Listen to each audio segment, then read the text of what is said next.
सभी को नमस्कार और स्वागत। आज हम सामाजिक अध्ययन के अंतर्गत कक्षा 8वीं का नागरिक शास्त्र का जो अध्याय तीसरा हमें संसद क्यों चाहिए भाग 1 इसके बारे में हम चर्चा करेंगे। अभी आपको ये जो चित्र दिखाई दे रहा है ये भारतीय संसद का है। जैसा कक्षा 6 और 7 में हमने शासन व्यवस्था के बारे में चर्चा की है, उसी कड़ी में खासतौर से निर्वाचन, प्रतिनिधित्व, सहभागिता के जुड़े विचारों पर चर्चा करना भी आवश्यक है। भारत एक लोकतांत्रिक शासन व्यवस्था वाला देश है और इस व्यवस्था में नागरिकों की भूमिका महत्वपूर्ण है। हम भारतीयों को इस बात पर गर्व है कि हम लोकतांत्रिक व्यवस्था का हिस्सा है और इस अध्याय में हम निर्णय प्रक्रिया में सहभागिता और लोकतांत्रिक सरकार के लिए नागरिकों के सहमति के महत्व जैसे विचारों के आपसी संबंधों को समझाने की हम कोशिश करेंगे। और ये हम समझना बहुत ज़रूरी है कि उसमें नागरिकों का सहभाग लोकतांत्रिक व्यवस्था के अंतर्गत कैसा ज़रूरी है। और उसमें सबसे अच्छी बात यह है कि हमें अभिव्यक्ति की स्वतंत्रता है। अभिव्यक्ति संसद के रूप में हमें मिलती है। हम इस अध्याय में देखेंगे कि किस तरह हमारी संसद देश के नागरिकों को निर्णय प्रक्रिया में हिस्से लेने और सरकार पर अंकुश रखने में मदद करती है। इसी आधार पर संसद भारतीय लोकतंत्र का सबसे महत्वपूर्ण प्रतीक और संविधान के केंद्रीय तत्व है। तो इसी तरह हम ये लोकसभा के बारे में देखा। अब ये दूसरा चित्र आपको जो दिखाई दे रहा है, तो जैसा एक भारत में इलेक्शन हुआ और उसमें जो रिजल्ट आया है उसके बारे में है। जैसा आप देखिए इलेक्शन रिजल्ट फॉर लोकसभा, उसमें अलग अलग राज्यों के प्रतिनिधियों की संख्या इसमें बतलाई गई है और वो भारत के जनसंख्या के आधार पर ये सीटों का निर्वाचित जो सीटें होती है, जैसे लोकसभा के प्रतिनिधियों को हम खासदार कहते हैं, तो अलग अलग राज्यों के अलग अलग सीट होती है। जैसा आप महाराष्ट्र का देखेंगे, बहुत पुराना है, 44 सीटें इस समय वर्तमान में 48 सीट महाराष्ट्र के खासदार लोकसभा में जाते हैं। अब यह जो इलेक्शन का एक कार्डबोर्ड दिखाया गया है उसमें टोटल सदस्य संख्या 490 है, लेकिन लोकसभा में आज वर्तमान स्थिति में 545 लोकसभा के सदस्य चुनकर जाते हैं। उसमें यदि एंग्लो इंडियन सदस्यों को प्रतिनिधित्व नहीं मिला है तो उनके 2 प्रतिनिधियों को वहाँ लिया जाता है। अब यह 490 ये टोटल सदस्य संख्या है और इसलिए यह कांग्रेस का आप देखेंगे तो टोटल 338 सदस्य संख्या चुनकर आई है और यह कम्युनिस्ट पार्टी इनके 29 सदस्य आए हैं। तो अब यहाँ पर सरकार बनने के लिए जो आपको सदस्यों की ज़रूरत है, तो इसमें 245 यानी 46 सदस्य आपको ज़रूरत है और कांग्रेस के 338 सदस्य चुनकर आए तो सरकार कांग्रेस की बनेगी। और उसके बाद सबसे ज़्यादा सदस्य कम्युनिस्ट पार्टी के, तो अपोजिशन पार्टी का रोल ये कम्युनिस्ट पार्टी का रहेगा। तो ये पुराना है। अब यहाँ आप देखिए ये भारतीय संसद के बारे में है। अभी आप देखते हैं भारतीय संसद हमारे देश की, इसका थोड़ा सा जानकारी हमें देना ज़रूरी है। भारत का संसद भवन विश्व के शानदार भवनों में से एक है। अभी आप यह देख सकते हैं, इसमें इसका निर्माण अंग्रेजों द्वारा 1921 में किया गया और 1927 में बनकर यह तैयार हुआ। भवन के निर्माण कार्य में 83 लाख रुपए खर्च आया। संसद भवन का शिलान्यास ड्यूक ऑफ कैनाट ने किया था और उद्घाटन भारत के तत्कालीन वायसराय लॉर्ड इरविन ने किया था। संसद भवन 6 एकड़ में फैला हुआ है। 12 दरवाजे हैं जिसमें गेट नंबर 1 ये मुख्य द्वार है। पार्लियामेंट के पहले तल का गलियारा 144 मजबूत खंभों पर टिका हुआ है, आप यह देख सकते हैं। इसके अलावा प्रत्येक खंभे की लंबाई लगभग 27 फीट की है और विशाल वृत्ताकार भवन का व्यास 560 फुट तथा घेरा 533 मीटर का है। संसद भवन 3 भागों में है, लोकसभा, राज्यसभा और केंद्रीय हाल। इसके जो वास्तुकार जो इंजीनियर थे एडविन लेंटियस और हर्बर्ट बेकर, और ये दोनों विदेशी थे। लेकिन इस भवन को बनाने के लिए जो सामग्री है उसके निर्माण के लिए ये भारतीय सामग्री से तथा भारतीय श्रमिकों के द्वारा इसे बनाया गया और इस वास्तुकला पर भारतीय परंपराओं की गहरी छाप हमको मिलती है। और इसके और एक विशेषता यह है, भारत की संविधान सभा की बैठक 1946 से 49 ईस्वी कक्ष में हुई है और 1947 में अंग्रेजों से भारतीयों के हाथों में सत्ता का ऐतिहासिक हस्तांतरण भी इसी कक्ष में किया गया था। तो ये काफ़ी इसका भारतीय संसद की जानकारी देना आपको ज़रूरी था। अभी आप देखिए लोगों का फैसला क्यों लेना चाहिए। भारत 1947 15 अगस्त को स्वतंत्र हुआ और भारत को आज़ादी इतने आसानी से नहीं मिली। आप सभी को मालूम है कि अलग अलग नेताओं ने, विचारधाराओं के लोगों ने भारत को आज़ादी देने के लिए एक लंबा संघर्ष और मुश्किल संघर्ष अंग्रेजों के खिलाफ किया। इस संघर्ष में समाज के बहुत सारे तबकों की हिस्सेदारी थी। उसमें गरीब था, अमीर था, हर जाति संप्रदाय के अल्पसंख्यक, महिला, हिंदू, मुस्लिम, सिख, ईसाई सभी जाति धर्म के लोग उनकी भागीदारी थी। और उसमें अलग अलग पृष्ठभूमि के, ग्रामीण क्षेत्र के, शहरी क्षेत्र के थे, सभी जगह के लोग उसमें शामिल थे। और उसमें स्वतंत्रता, समानता और निर्णय प्रक्रिया में हिस्सेदारी के विचारों से ये प्रभावित थे। अभी औपनिवेशिक शासन के तहत, औपनिवेशिक शासन आप सभी को मालूम है भारतीय उपमहाद्वीप पर यूरोपियों का साम्राज्य था। उसमें पुर्तगाली थे, डच, फ्रांसीसी, अंग्रेज आदि। तो जो उनका यूरोपियों का साम्राज्य था इसलिए उसको औपनिवेशिक शासन उसको बोलते हैं। और उसमें या औपनिवेशिक शासकों से या उसमें पर्टिकुलर अंग्रेजों से भारतीय लोग काफ़ी भयभीत थे।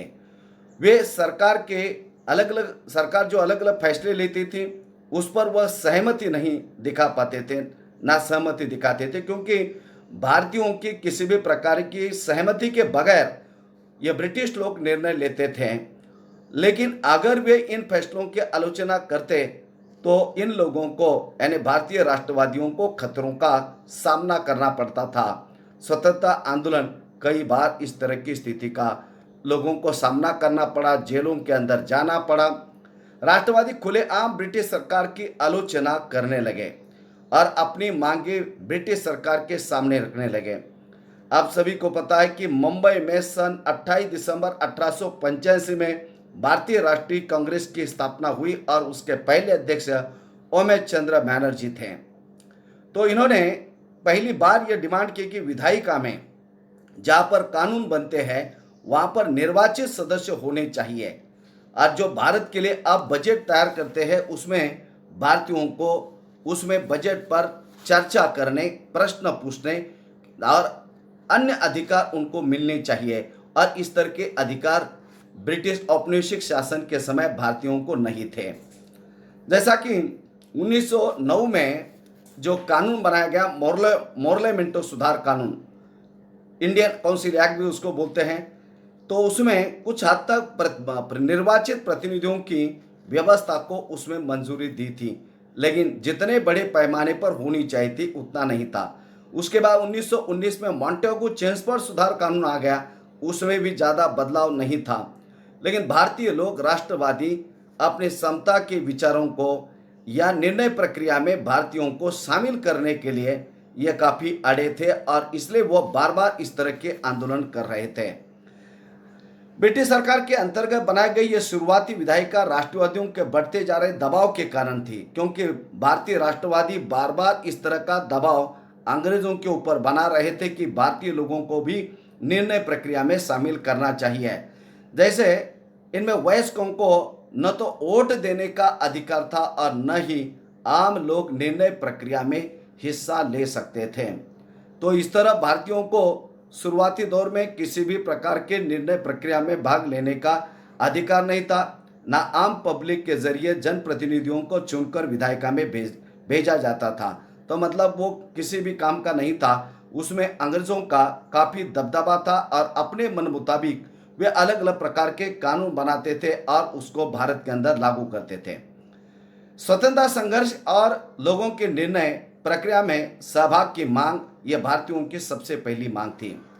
औपनिवेशिक शासन के अनुभव और स्वतंत्रता संघर्ष में तरह तरह के अनुभव और स्वतंत्रता संघर्ष में तरह तरह के लोगों की हिस्सेदारी के आधार पर राष्ट्रवादियों को विश्वास हो गया कि स्वतंत्र भारत में सभी लोग अपने जीवन को प्रभावित करने वाले में हिस्सा लेने की क्षमता रखते हैं।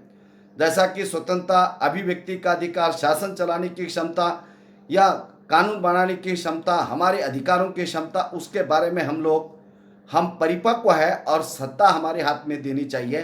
और हमारे यहाँ के लोगों के स्थानीय समस्या क्या है, लोगों की क्या समस्या, उसके बारे में हम जितनी भली भांति अच्छी तरह से समझते हैं उतना आप नहीं समझ सकते, और इसलिए यह अधिकार हमें देना चाहिए। स्वतंत्रता के बाद हम इस देश के नागरिक बनने वाले थे, लेकिन इसका यह मतलब नहीं था कि सरकार जो चाहे वह कर सकती थी और अपने मुताबिक कानून अपने लिए बनाकर दूसरों के ऊपर थोप सकती थी। इसका मतलब यह था कि सरकार को लोगों के जरूरतों और मांगों के प्रति संवेदनशील रहना पड़ेगा, क्योंकि भारतीय लोग जो मांग डिमांड करेंगे उनके मन मुताबिक जो सरकार ने कानून बनाने चाहिए, ना कि सरकार किसी भी प्रकार की दमनकारी नीति का इस्तेमाल करके भारतीयों के ऊपर ला देंगे। अब जैसा कि उसमें एक आया सार्वभौमिक महेश मताधिकार। स्वतंत्रता संघर्ष और आकांक्षाओं ने स्वतंत्र भारत के संविधान में ठोस रूप ग्रहण कर लिया। जैसा कि आप जानते हैं, महात्मा गांधी ने बाल गंगाधर तिलक का 1 अगस्त 1920 में मृत्यु होने के बाद महात्मा गांधी ने जो भारत में जन आंदोलन शुरू किए थे, ये जन आंदोलन ग्रामीण क्षेत्र के लोगों को भी उसमें शामिल उन्होंने किया था। हर जाति धर्म के पंथ के लोगों को, गांव के शहर के सभी को, और उसमें सभी लोगों का एक ही उद्देश्य था कि हिंदुस्तानी लोगों को उनकी आज़ादी और स्वतंत्रता दे दिया जाए और वो अपने भारत के भविष्य के बारे में निर्णय वो खुद ही ले। तो इसलिए ये लिखित प्रकार का एक संविधान हमारे देश के अंदर होना बहुत जरूरी था। ये संविधान ने सार्वभौमिक वयस्क सिद्धांत को अपनाया। अब ये सार्वभौमिक जो वयस्क सिद्धांत क्या है? भारत के जो नागरिक किसी भी जाति धर्म पंथ लिंग या किसी भी पृष्ठभूमि के हो, सभी को वोट देने का अधिकार होना चाहिए और उनका निर्णय प्रक्रिया में सबसे महत्वपूर्ण भाग होना चाहिए। अभी आप ये देख सकते हैं, ये इलेक्ट्रिक वोटिंग मशीन का भारत में 2004 में पहली बार इस्तेमाल किया गया, जिसको हम इलेक्ट्रॉनिक वोटिंग मशीन कहते हैं। और ये बुजुर्ग जो है वो इलेक्ट्रॉनिक वोटिंग मशीन का इस्तेमाल की विधि को पढ़ रहे हैं। इसके अलावा अभी आप देखेंगे इस चुनाव में ईवीएम में इस्तेमाल करने से लगभग 1.5 लाख पेड़ों की रक्षा हुई है, और क्योंकि मतपत्रों के बैलेट पेपर की छपाई के लिए इन पेड़ों को काटकर लगभग आपके 8000 टन कागज जो बनाना पड़ता था, अब उसकी बनाने की आवश्यकता नहीं है। अब उससे क्या होगा, आपका जो पर्यावरण के लिए खतरा उत्पन्न होता था वह उससे बचेगा। अभी आप ये लोग और उनके प्रतिनिधि क्या है? अभी आप जानते हैं कि लोकतंत्र के अंदर सभी लोगों का सहभाग होना जरूरी है। सहमति के बगैर कोई विचार लोकतंत्र में नहीं हो सकता। आम सहमति यह सबसे जरूरत होती है और वो बहुमत के आधार पर होना जरूरी है। सहमत का विचार लोकतंत्र का यह प्रस्थान बिंदु है, यानी ये शुरुआती बिंदु है। मतलब किसी भी प्रकार के विचार के लिए आपकी सहमति, आम सहमति होना जरूरी है। सहमति का मतलब है चाह, स्वीकृति और लोगों की हिस्सेदारी। मतलब किसी प्रकार का यदि आपका कानून बनता है, विचार आते, तो उसके लिए आप सभी के सहमति होना, और वो भी भागीदारी के तौर पर आप उसमें भाग लेकर आप अपने विचार प्रस्तुत कर उन विचारों को, सहमति को आपने रखना चाहिए। लोगों का निर्णय लोकतांत्रिक सरकार का गठन करता है। जो लोग चाहते हैं उसी के सरकार आती है। आप जैसा जानते हैं भारत में बहुपक्षीय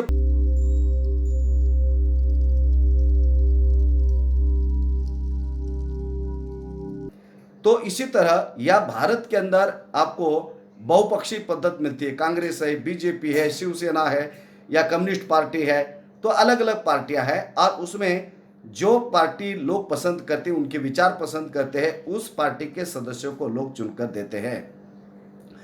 अब उसके कामकाज के बारे में वो फैसला लेते हैं। इस तरह के लोकतंत्र के पीछे मूल सोच ये थी कि व्यक्ति या नागरिक ही सबसे महत्वपूर्ण है, और सैद्धांतिक स्तर पर सरकार एवं अन्य सार्वजनिक संस्थाओं में इन नागरिकों की आस्था होनी चाहिए। अब जी जैसा कि आपका लोकसभा है, राज्यसभा है, सरकार है, आपकी न्यायिक प्रक्रिया है, उस सभी के ऊपर लोगों का विश्वास होना चाहिए, लोगों ने इसको मानना चाहिए। अब ये निर्वाचित प्रतिनिधि और सरकार क्या है, अभी उसमें देखेंगे व्यक्ति सरकार को मंजूरी कैसे देती है। मंजूरी देने का एक तरीका होता है चुनाव। अभी भारत के सभी, मान लीजिए अभी 135 करोड़ जनसंख्या है, सभी या निर्णय प्रक्रिया में भाग नहीं ले सकते या लोकसभा में अथवा राज्यसभा में नहीं जा सकते, तो उनके प्रतिनिधि जो है लोकसभा में जाकर वो किसी भी प्रकार के निर्णय प्रक्रिया में वो भाग लेते हैं, उनके प्रतिनिधि। और जो आम चुनाव के अंदर जिस पार्टी के सदस्यों की संख्या अधिक चुनकर आती है, बहुमत से चुनकर आती है, तो वो पार्टी के सदस्य अपनी सरकार बनाते हैं। लोग संसद के अपने लिए अपने प्रतिनिधियों का चुनाव करते हैं। इन्हें निर्वाचित प्रतिनिधियों में से एक समूह सरकार बनाती है। मतलब इन्हें निर्वाचित यानी चुनकर आए हुए जो प्रतिनिधि होते हैं उनके समूह अथवा ग्रुप एक सरकार बनाती है। जनता द्वारा चुने गए सभी प्रतिनिधियों के इस समूह को संसद कहते हैं। संसद या उनको खासदार कहते हैं, वो प्रतिनिधि हम भेजते हैं और हमारी संसद दिल्ली में है। यह संसद सरकार को नियंत्रित करती है और उसका मार्गदर्शन करती है।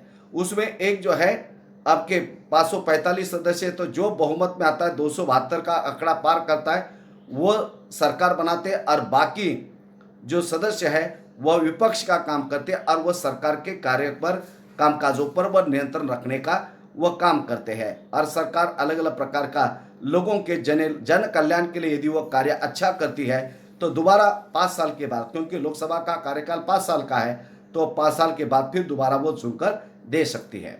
जनता द्वारा चुने गए सभी प्रतिनिधियों को के इस समूह को संसद कहा जाता है। यह संसद सरकार को नियंत्रित करती है और उसका मार्गदर्शन करती है। निर्वाचित प्रतिनिधियों के माध्यम से लोग सरकार बनाते हैं और उस पर नियंत्रण रखने का काम करते हैं। तो इसी तरह आप देख सकते हैं लोकसभा का चुनाव हर 5 साल के बाद होता है। अभी उसमें यह फोटो आप जरा देख लीजिए। चुनाव कर्मचारी एक दुर्गम इलाके में स्थित मतदान केंद्र तक मतदान सामग्री और इलेक्ट्रॉनिक वोटिंग मशीन पहुंचाने के लिए हाथी का कैसा इस्तेमाल कर रहा है। आप ये देख सकते हैं हाथी, ये आपकी इलेक्ट्रॉनिक वोटिंग मशीन ये देखिए, और उनके पास जो इलेक्शन के लिए महत्वपूर्ण डॉक्यूमेंट है उनके पास है। और ये हाथी पर बैठकर, जहाँ पर गाड़ी नहीं जाती है, कोई रास्ता नहीं है, वह हाथी के द्वारा का दुर्गम अथवा जंगल के इलाके में लोग इस निर्वाचन प्रक्रिया में शामिल होते हैं। इलेक्शन के लिए वोटिंग करने के लिए लोगों को, जनता यहाँ पर जो मतदान केंद्र बनाए जाते हैं और वह वोटिंग करके अपने प्रतिनिधियों को चुनकर देते हैं। तो इसी तरह यह आपका भाग पहला समाप्त होता है। नमस्कार, धन्यवाद।